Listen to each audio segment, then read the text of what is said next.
बुद्ध पौर्णिमेनिमित्त महामानव डॉक्टर बाबासाहेब आंबेडकर पुतळ्यास अभिवादन। याबाबत वृत्त असे की संपूर्ण जगाला शांतीचा संदेश देणारे भगवान गौतम बुद्ध यांच्या 2567व्या बुद्ध जयंतीनिमित्त आज सकाळी महामानव डॉक्टर बाबासाहेब आंबेडकर यांच्या पुतळ्यास अभिवादन करण्यात आले।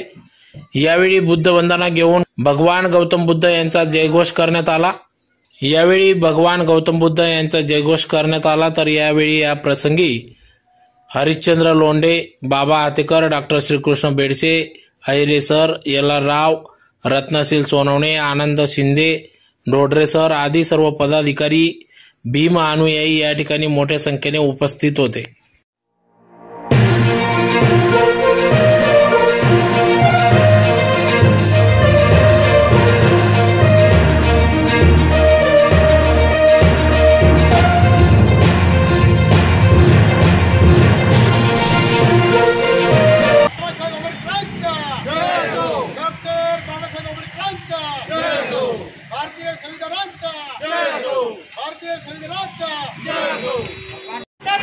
बाबासाहेब आंबेडकरांच्या भारतीय घटनेचे शिल्पकार डॉक्टर बाबासाहेब आंबेडकरांच्या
सिक्कापदं समाधियामि।